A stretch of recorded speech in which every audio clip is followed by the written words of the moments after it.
लोगोफोर, नोंसोरबो मिथिनो लुबैयो ना नरकपुरीनि गंनै गिथावना दैमानि सोमोन्दै, जाय बाथ्राखौ जों गुरुर पुराणनिफ्राय मिथि मोनो? लोगोफोर, बे बाथ्राखौ खिन्थानायनि सिगां नोंथांमोनखौ बर'नि रानि 2.0 बरायग्रोनाय जाबाय। लोगोफोर, नरकपुरीनि लामाजों मोनसे जोबोर गिथावना दैमा मोनो, जायखौ बैतरणी बुंनाय जायो। बे गिलुबालु दैमानि सोमोन्दै भगवान श्री कृष्णआ गुरुर पुराणआव गुरुरनो रोखा रोखायै फोरमायनाय दङ।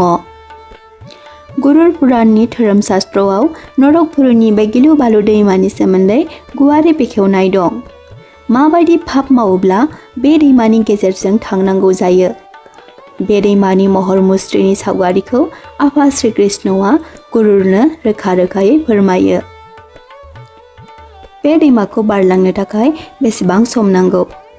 बेजों लोगोसे गुरुर पुराणआव आरो गुबुन मोनसे दैमानि सोमोन्दैबो फोरमायबावदों, जायखौ पुष्पद्र मुंजों मिथिनाय जायो। बे दैमाया जेरैथिंबो गोथार, समायना आरो सान्थि प्रदान खालामो। बे दैमायाव गोग्लैनायनि उनाव जिब जिबिया माबायदि सुख सान्थि मोननो हायो, बेनि सोमोन्दैबो भगवान श्री कृष्णआ गुरुरनो फोरमायनाय दङ। दानिया फैदो लोगोफोर, मिथिना लादोनि नरकपुरीनि बैतरणी आरो पुष्पद्र दैमानि सोमोन्दै। सानसेखालि गुरुरदेवा श्री कृष्णखौ बुङो, हे प्रभु, नों अन्नानै नरकपुरीनि बैतरणी दैमानि सोमोन्दै फोरमायनो हागोन ना? बे दैमाखौ बारनो थाखाय मनुष्मयाया मा राहा लानांगोन?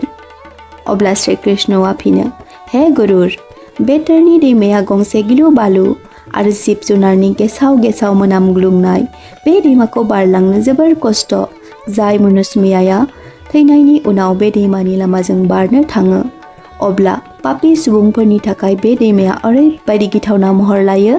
थिग बे समावनो जम राजानि सान्थ्रिफोरा पापी सुबुंफोरखौ बे दैनि सिङाव नारसोमना हरो। बे दैमाया लेथ्रा लेथ्रि हारा हुराजों बुंफबनाय।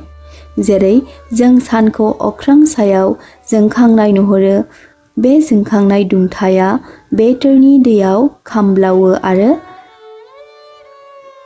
साननि दुंथायजों बेनि दैया गोदौबाय थायो।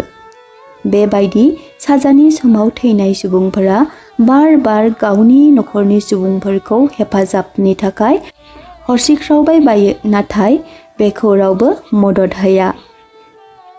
गोसो गाज्रि आरो मालायनि हिंसा मावग्राया बेबायदि साजाजों भुगिनो गोनां जायो होनना श्री कृष्णआ गुरुरनो फोरमायथियो। बेनि उनाव श्री कृष्णआ बुंबावो, हे गुरुर, बे दैमानि गिलुबालु जिब जुनारखौ नुनानै पापी सुबुंनि आत्माया जेथिं मेथिं खारथिंलाबायनो हमो।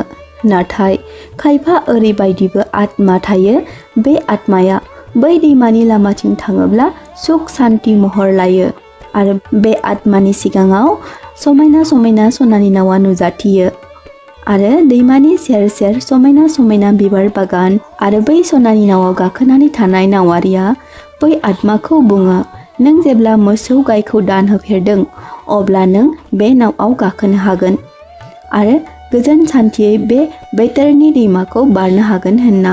जाय मानसिया गावनि गुरुनि बाथ्रा खोथा बोसोन आरो बिमा बिफानि बोसोनखौ अख्रा गोसोजों निन्दा खालामो आरो बिना बोजा मालायखौ गाज्रि मुं सुनानै गाज्रि फाव फान्दायनानै दुखु खस्थ' होयो, बेबायदि सुबुंखौ बैतरणी दैमायाव जम सान्थ्रिफोरा नारख्लायहरो आरो जाय पापी हौवाया गावनि गियानि गुनि बिसिखौ जेबो दाय गैयाबालानो साजा होयो आरो जाय हिन्जावा एबा हौवाया बिसि फिसाय थासेयावबो गथ' गथायखौ गारना एबा नखर सिफायना आलाय सिलाय खालामो, बेबायदि सुबुंखौ जम सान्थ्रिफ्रा बे दैमायाव नारख्लायहरो।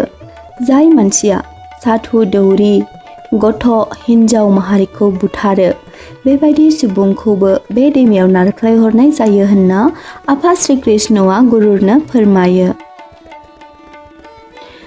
जाय अहंकार सुबुङा गोरिबखौ नाख्रेबनानै बिनि धोन सम्पतिखौ सेनानै लायो, बेबायदि सुबुङाबो बे दैमानि सिङाव नारख्लायहरजायो आरो गिथावना जुनारजों जाजायो। जाय मानसिया मालायनि आबादथिलियाव अर लगायना होयो आरो मालायखौ बुथारनो थाखाय बिस दौवो आरो जेब्लायबो नंखाय खोथा बुङो, बेबायदि मानसिया बे दैयाव जम सान्थ्रजों नारख्लायहरजायो होनना श्री कृष्णआ गुरुरनो खिन्थायो। बेनि उनाव 18 सान बारनानै गोबां साजानि उनाव बै आत्माया जमराजानि बै मोनसे दैमायाव सौहैयो जायनि मुङा जादों पुष्पद्र। बै दैमानि दैया जोबोर नरम, गुसु आरो समायना गोथार। बे दैमानि लामाजों बै आत्माफोरा बारलाङो। बे दैमायाव गंसे समायना बिफांबो दङ जेराव जिब-जिबिफ्रा आश्रय लायो। नाथाय पापी सुबुंफोरखौ जमराजानि थान्दैफ्रा बे बिफां सिङाव जिरायनो होआ। लोगोफोर, बेबादिनो आफा श्री कृष्णआ गुरुदेबनो गासै बाथ्राखौ फोरमायना होयो। जानो हागौ नोंथांमोना नरकपुरीनि सोमोन्दै एसेब्लाबो बुजिना मोनबाय जानांगौ।